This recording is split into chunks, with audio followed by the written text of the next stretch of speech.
Hello and welcome to It's All About You, the best show about you on the internet. I am B. Dave Walters, writer, life coach, talk radio host. This is episode number 83, Finding the One. Okay?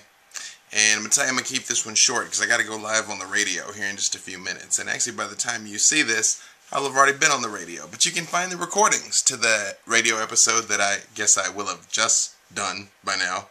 And everything else that I've done on a website called about.me, like about.me/B Dave Walters. Okay? So let's get to this. This is a question that has come in several times. I've got it sitting in my Formspring queue twice. In fact, again, you can ask me anything. You can ask me anything you want, and you can even ask anonymously through a website called Formspring.me. Form like membership form, spring like the season.me/B Dave Walters. And I even had this discussion with a coworker of mine just the other day. And here's the thing. There's only two things that can cause you to be confused about whether or not a person is the one, whether or not they're the one you're supposed to stay with. And actually, it's the same thing. It just kind of manifests in one of two ways.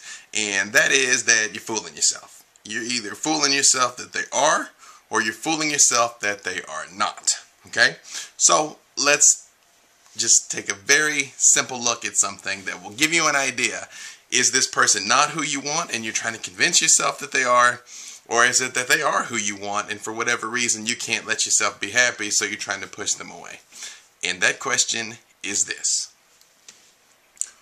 What is your relationship with your father like? And what was his relationship with your mother like? And what is your relationship with your mother like? And what was her relationship with your father like? Now, if you have a good relationship with hopefully both, but at least one of your parents, no, both, because having a bad relationship with your dad or a bad relationship with your mom will manifest in different ways for men and women. We'll talk about that in a second. But if you have a good relationship with both parents, and they at least have a civil relationship with each other, they don't have to still be married, they don't have to ever have been married, but as long as they weren't like mean to each other or abusive or aggressive or hasty or nasty, then you're probably going to be doing all right. But if your parents had a really bad relationship with each other and you had a bad relationship with one or both of them, then chances are high you're pushing a good person away. Chances are high. But chances are also high that maybe you pick the wrong type of person and you cling to them too tightly. So that's always an issue. Right? So that's something that you got to ask for yourself. If your dad was not around, or your dad was abusive, or your dad was a cheater, and you find yourself constantly picking guys, and this is for the girls, because guys, the psychology is a little different. I'll come back to you in a second. You pick guys that are cheaters, or abusive, or not around, or emotionally unavailable, then you're kind of living into the same cycle over and over again. And something in you knows that it's not really what you want because it doesn't really make you happy, but it's all you ever knew, so you keep living into it. That's one flavor of baggage, girls whose dad weren't around tend to find guys that aren't around, or whatever dad did wrong, guys that duplicate that. Guys who didn't have their dad tend to become that guy. Either they become that guy that's a flake, or the pendulum swings the other direction and they become super fixers. Super fixers. I was a super fixer, okay? My parents got a divorce and my dad was still in my life, but he wasn't physically around anymore, and so I was the man of the household at 8 years old. So for me, I became that fixer guy until I realized that's what I was doing and sort of was able to break this cycle, okay?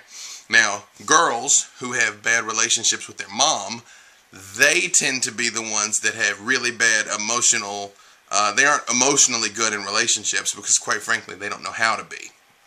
A lot of times it's when you get stuck in the psychology of people that push people away. It's like, I know you're going to leave, I know you're going to leave, I know you're going to leave, I know you're going to leave, and they're like, no I'm not, no I'm not, no I'm not, and you're like, I know you're going to leave, I know you're going to leave, and then one day they're like, fine, I'm leaving, and then you're like, ha, I knew it, but you didn't know anything. You sabotaged it, That's like being convinced your car is going to break down, so you stop changing the oil and stop putting gas in it and unbolt all the wheels, and then when it wrecks, you're like, oh yeah, it wrecked. No. Whereas guys that didn't have a mom around, then they tend to be the ones that can't really connect emotionally. That's when a really big fear of commitment comes out in a guy. That's when he might be around and he might be willing to have a relationship, but he's never really going to settle in for one of these, you know? Or when you get too close to him, he kind of freaks out, right? Again, now this is in general, okay? In general, right? There's some people that had terrible relationships and terrible upbringings, and they're super cool and stable in relationships. And then there's other people that had fantastic parents, like something out of a TV show. Their life was just smooth sailing. And for whatever reason, they just can't function in relationships. That is definitely possible. I'm talking to you in general, okay? And this applies most of the time, okay? So when you look at your own past, see which one are you living into now? Which one are you recreating? Which one are you duplicating? Because you tend to duplicate whatever you came out of until you become aware of it. Once you become aware of it, you can break the cycle. You know, I've talked in past episodes about the fact that, like I said, I had a broken picker. I liked psychos. I liked girls with daddy issues, right? And so I would find the craziest girls possible. In fact, I'd overlook the nice girls. And even if I stumbled across a nice girl, I kind of was like, break up with her, right? Because I needed the crazy.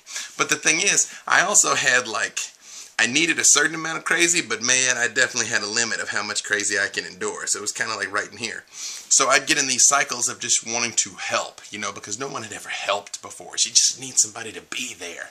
No, she doesn't. And nobody wants to be helped. Nobody needs your help. Nobody wants you to be there and fix them. They don't need any fixing. They're perfect right now the way they are. They just might be making some decisions that are or are not serving them. But it's up to them to realize that and up to them to want to change. It is not up to you to change someone else.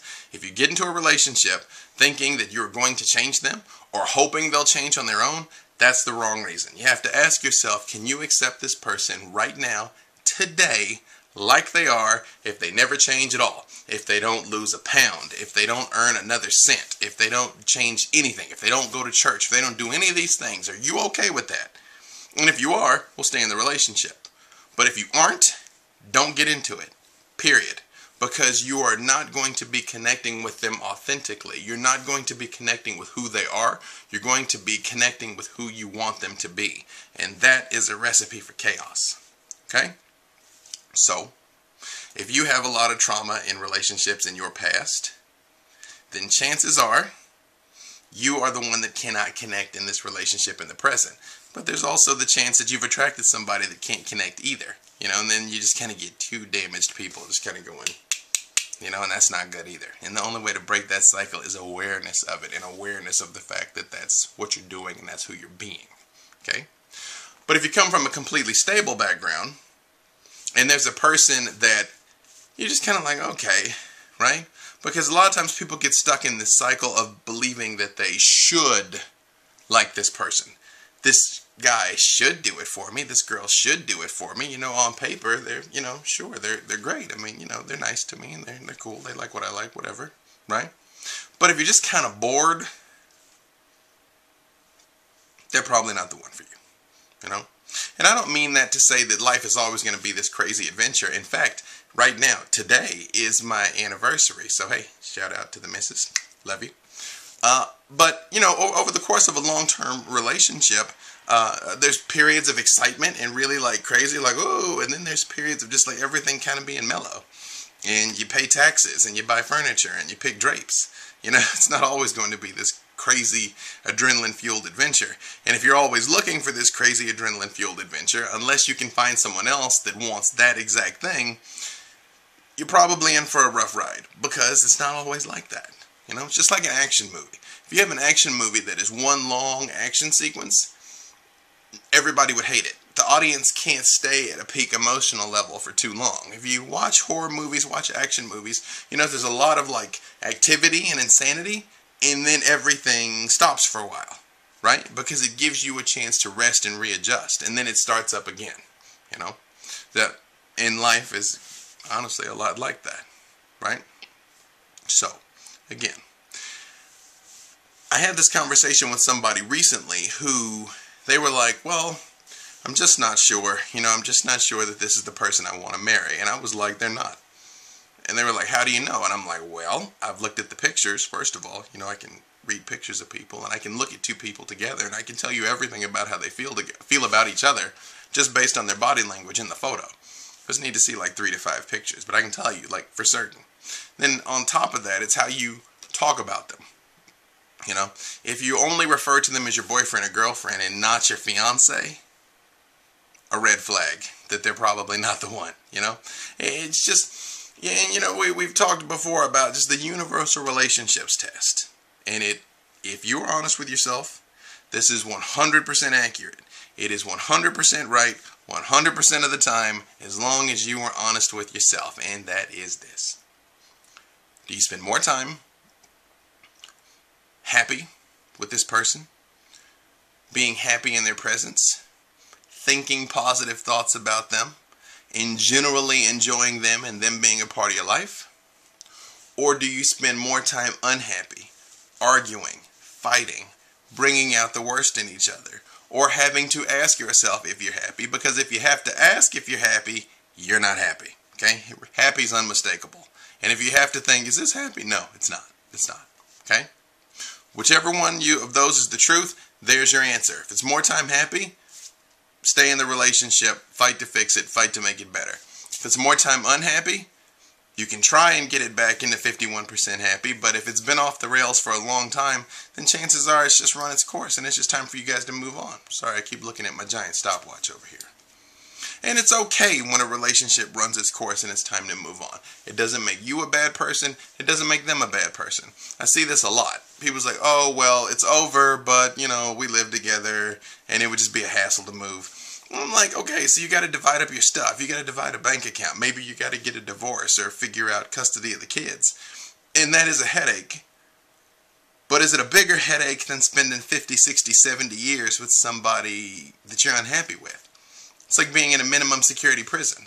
I mean, think about that. Are you going to be so bound by your things and all your stuff and by the opinions of others that you're going to let yourself live in bondage for the rest of your life?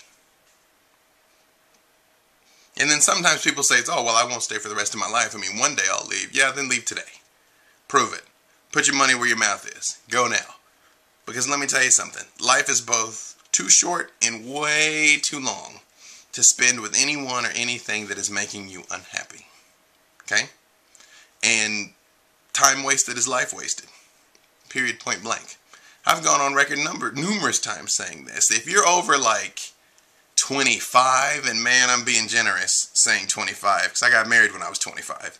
If you're over 25 and you're with someone that you have no future with, that you're not going to marry, that you're not going to spend the rest of your life with, then break up. Break up and move on. Okay? For your sake and for their sake, because you are wasting each other's time and you're wasting each other's lives. And this is the farther and farther that the right person is getting away from both of you. Especially if you want kids and your partner doesn't want kids, man, the clock's ticking on that. The clock is ticking. And if it's something that you want, then you need to go after it. Okay? That is my message to you. Right? So, if you're not sure, look at these things that I just said. Look at your own past. See if you're repeating a cycle that you've seen play out in the lives of the people around you. Apply that test. See if this person really does make you happy more often than not.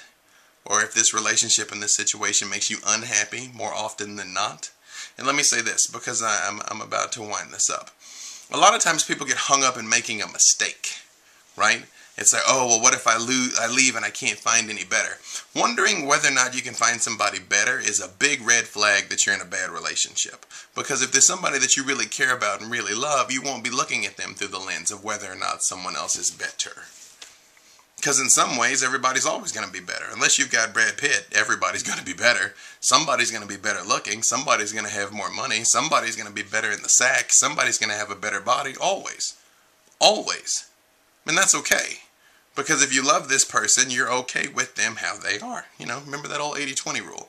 If they're meeting 80% of your needs, then the other 20% can, that's all right. It's compromise because you're not meeting 100% of their needs. And if you go off chasing that 20%, you're going to lose the 80% that you've already got. Okay? So if you have to think about it too much and anguish about it too much, It's a big hint that they're probably not the one.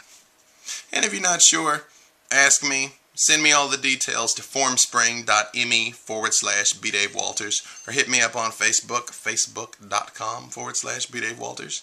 You can send me some pictures too. I need to see like 3 to 5 pictures, and then I can tell you the truth. Okay? And I can tell you what's up. But you're great, and I love you. Again, this one is short, but I'm going to go on the radio. Okay? And you can find links to the radio show and everything I've done on about.me/bdavewalters. We'll see you soon. Okay, bye-bye.